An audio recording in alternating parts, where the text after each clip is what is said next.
Two blocks A and B of masses 2m and 3m respectively are attached to the ends of a light string. Initially, A is held at rest on a fixed rough plane. The plane is inclined at angle alpha to the horizontal ground, where tan of alpha is equal to 5/12. The string passes over a small smooth pulley, P, fixed at the top of the plane. The part of the string from A to P is parallel to a line of greater slope of the plane. Block B hangs freely below P, as shown in figure 1. The coefficient of friction between A and the plane is 2/3. The blocks are released from rest with the string taut and A moves up the plane. The tension in the string immediately after the blocks are released is T, and the blocks are modelled as particles and the string is modelled as being inextensible. Part A asks us to show that T is equal to 12 mg/5. So the first thing we want to do for a question like this, where we've been given a lot of information, is it's very helpful to draw it onto the diagram so we can try and visualise it.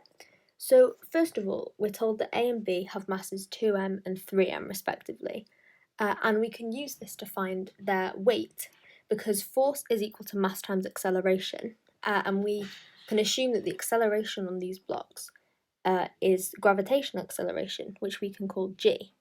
So if the mass is 2m, for example for A, if mass is 2m and acceleration is g, then the weight is 2mg. So if we drew this as an arrow acting vertically downwards, because that's the direction that weight acts in, we have a weight of 2mg for block A and a weight of 3mg for block B.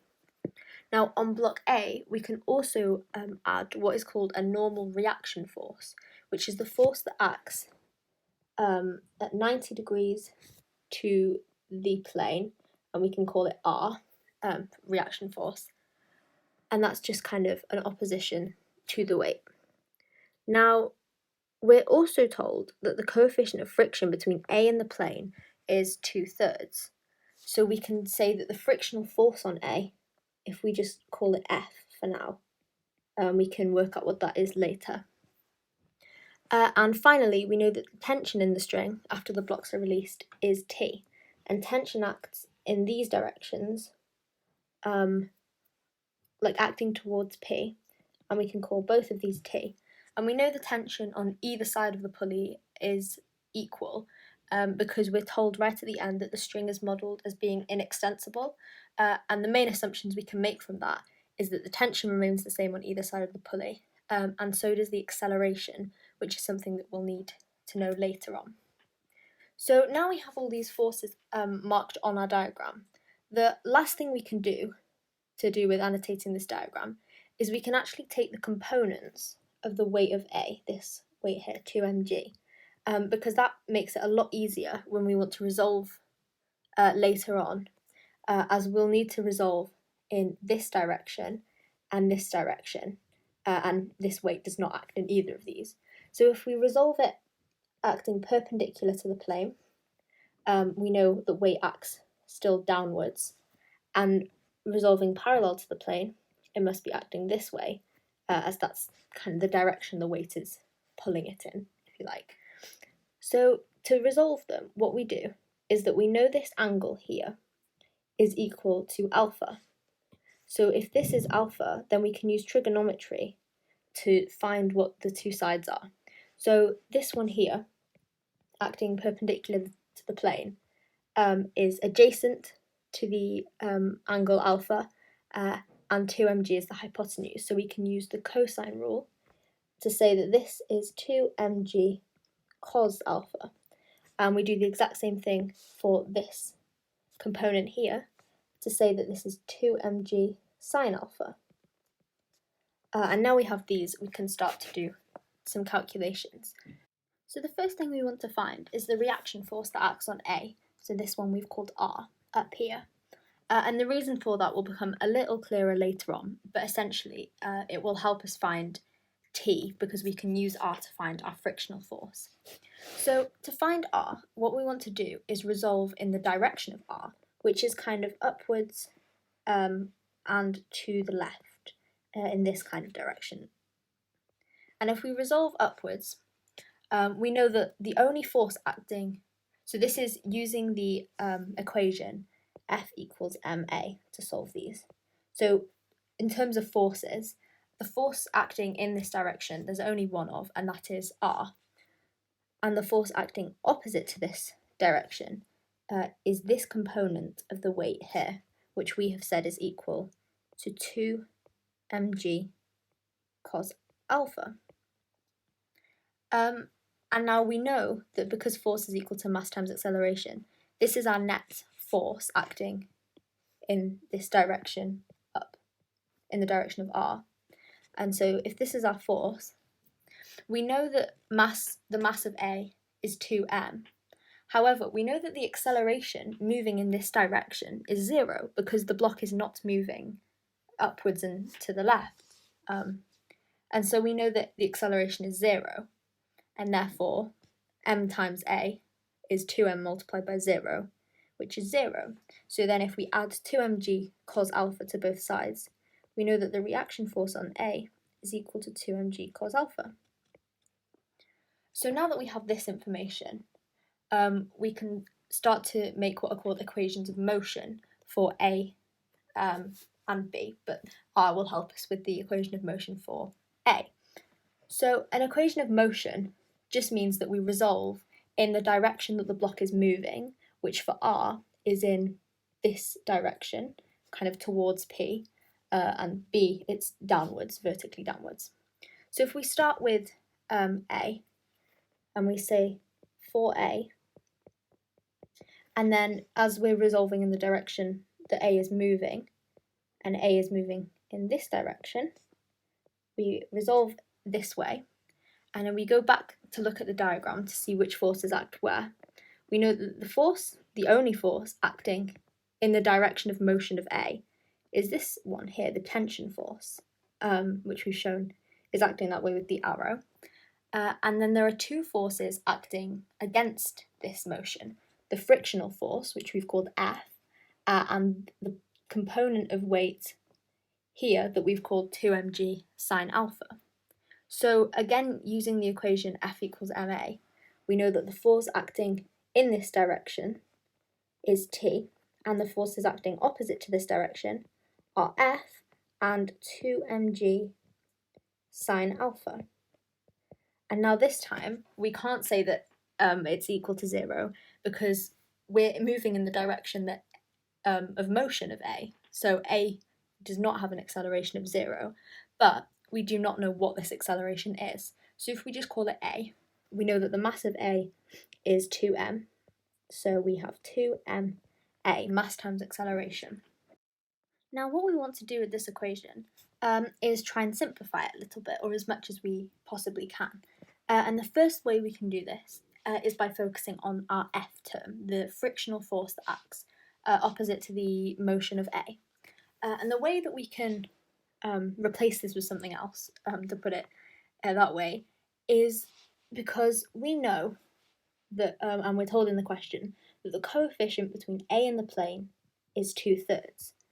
And there's actually an equation that links the frictional force with the coefficient of friction, which is that frictional force is equal to mu, which represents the coefficient of friction, times by the reaction force, the normal reaction force. And therefore we can say that in our case, this frictional force is equal to 2/3 of R. And we know what R is, as we worked it out here. We know that for block A, R is equal to 2mg cos alpha.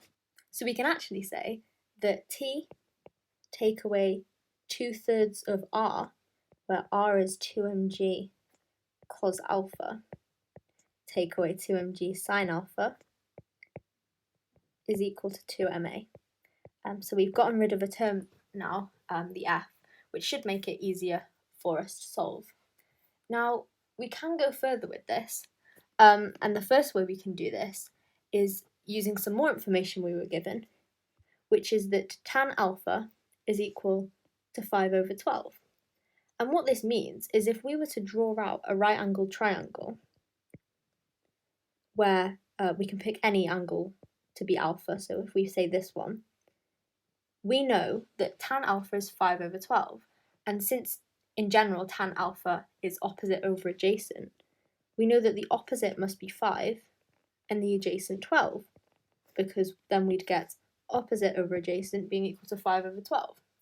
And now we have these two numbers. We can use Pythagoras' theorem to find the length of the last, the hypotenuse of this triangle. So the square root of 12 squared plus 5 squared is equal to 13. So now we have this right angled triangle that we can use to find values for tan alpha, sine alpha, and cos alpha.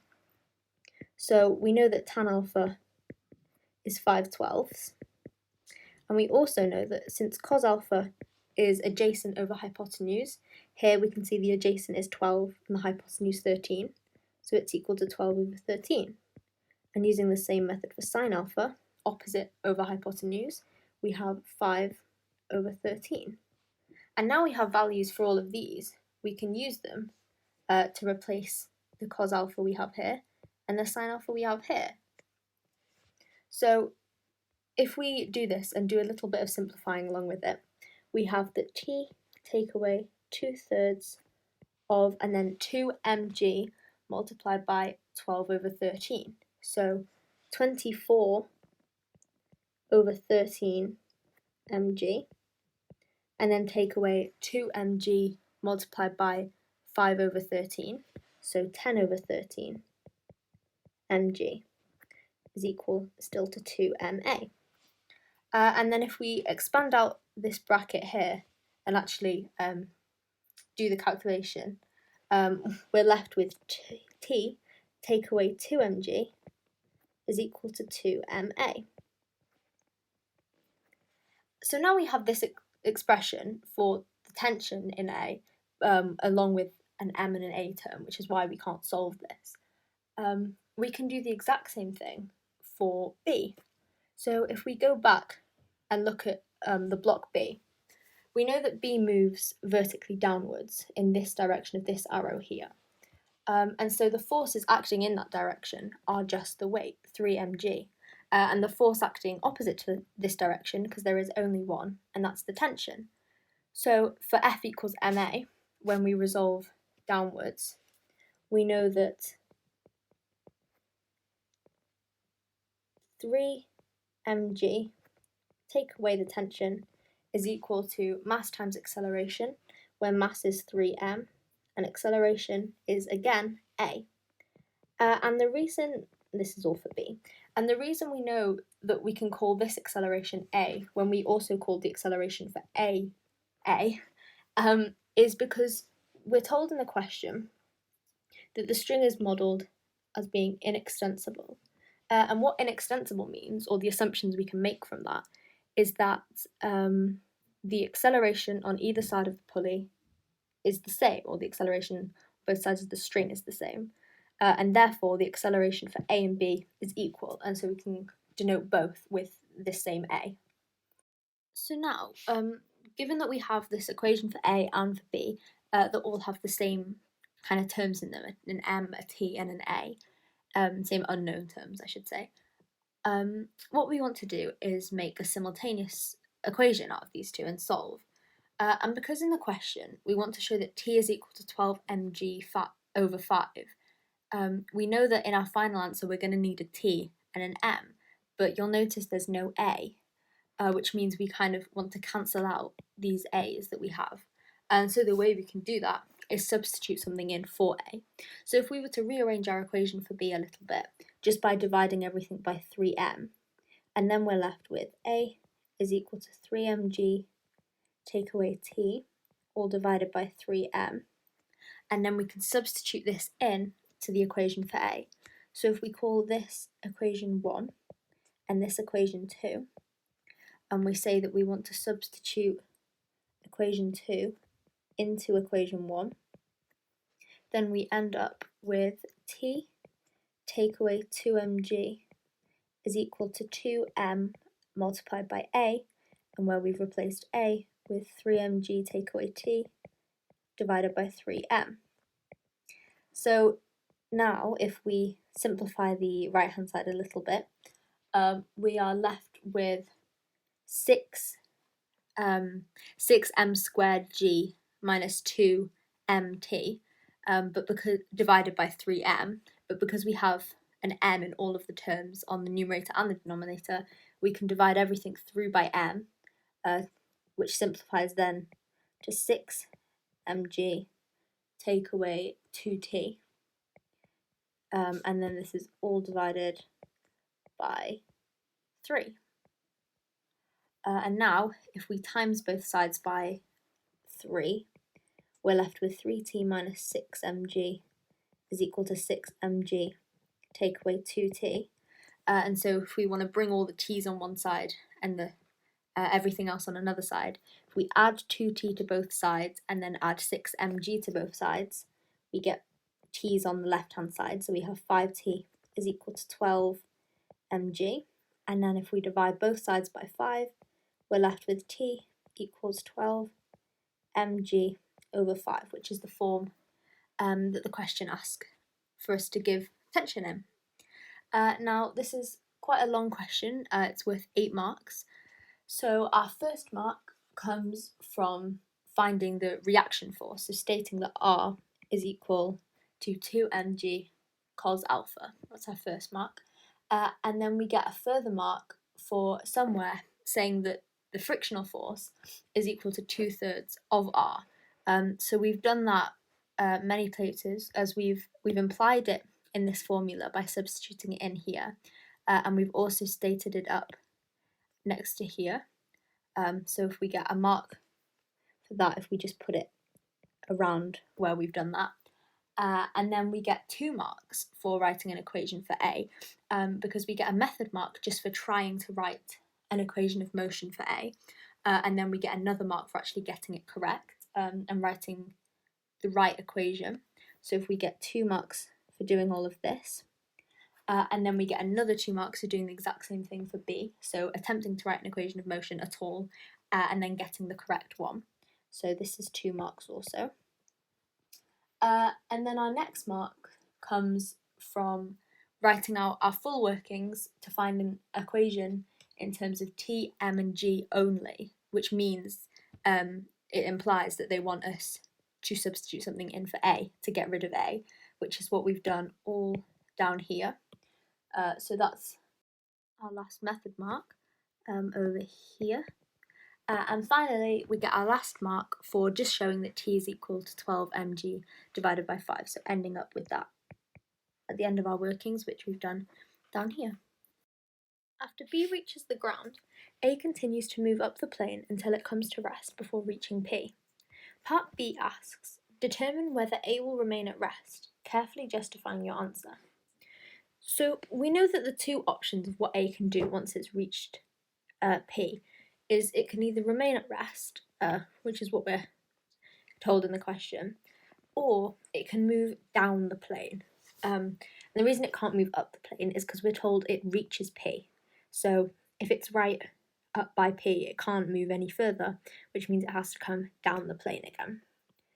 And the reason this is important is it affects the way that the friction will act, because if the block is now moving down the plane, hypothetically, if it were to move, then it would be moving down the plane, which would mean the frictional force no longer acts in this direction, but it acts in this one instead, acting kind of towards P. And the reason that's important is because if we were to draw a diagram of the forces that act on A at this point, so when A has reached P, if we were to draw A as this block here, then the weight is naturally going to be going this way, which is down the plane, because weight will always act this way, regardless of which way A is moving, and therefore the component of the weight that acts parallel to the plane, 2mg sine alpha, will always act in this direction. So this is 2mg sine alpha, because that's the component of the weight that acts in this direction parallel to the plane. And as mentioned before, the frictional force now no longer acts in the same direction as the weight, but actually acts in the opposite direction because of the fact that A is either at rest or is moving down the plane as opposed to up. So we can now say that the frictional force is acting in this direction instead. And the frictional force, although it's acting in a different direction, it is the same value as it is before, which means it is 2/3 of the reaction force, so 2/3 of 2 mg cos alpha. Now, if we actually solve what these are using the triangle from before, that had the sine alpha cos alpha on it, then we know that 2 mg sine alpha is equal to 10 mg over 13. And if we do the same thing with the frictional force, we know the frictional force is equal to 16 mg over 13. And if we look at these two values, we can see that this force over here, 16 mg over 13, is greater than the component of the weight, 10 mg over 13. And if the frictional force is greater than the gravitational force, that means that the force acting upwards is greater than the force pulling it down, and therefore A will remain at rest because it's kind of keeping it in place. So the way we'd write this is that 16 mg over 13 is greater than 10 mg over 13, and therefore we know that the frictional force is greater than the gravitational force, and then we can just conclude that therefore A will remain at rest because the frictional force is kind of keeping it in place, and as it's greater than the gravitational force, it's not kind of allowing the block A to be pulled down the slope. And this will get us both marks for this question, because our first mark is a method mark for stating this fact here. So this will get us both marks for the question. Our first mark is a method mark, and it comes from here, just stating that 16 mg over 13 is greater than 10 mg over 13. So essentially saying that the frictional force is greater than the gravitational force. And then we get an answer mark for concluding that A won't move, A will remain at rest, which we've written in this sentence here.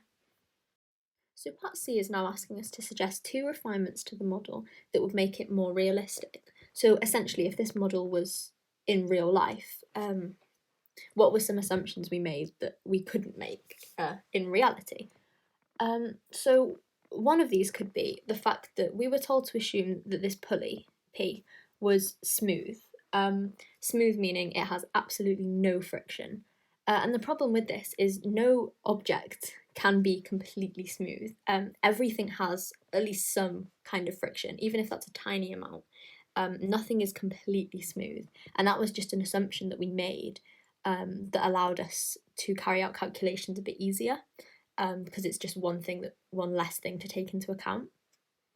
So one refinement could be that we have to assume pulley is not smooth, or we can say that means that it's rough, which is the opposite of smooth. Now, another assumption that we made that in reality we could not make is the fact that the string has no mass. We were told to assume it was light, so it has no weight and therefore no mass. But even if it's a tiny bit, all strings will have some kind of mass. Again, that was an assumption we made that made the calculations a bit easier.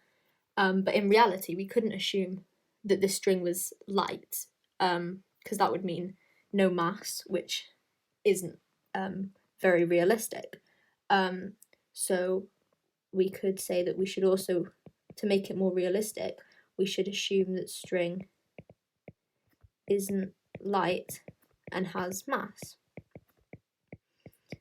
And now there are 2 marks available for this question, and they very simply come from suggesting 2 refinements. So it's a mark per refinement. So this would get us 1 mark, and this second one would get us another mark. But the mark scheme lists 4 different things. So it has these two, and as well, the fact that we had to assume the string was inextensible was not a very realistic assumption. So refining this would make it more realistic. And another one was to talk about some of the dimensions of the blocks. So things like don't model them as particles or include the air resistance and things like that. That was another point that they mentioned would get you a mark.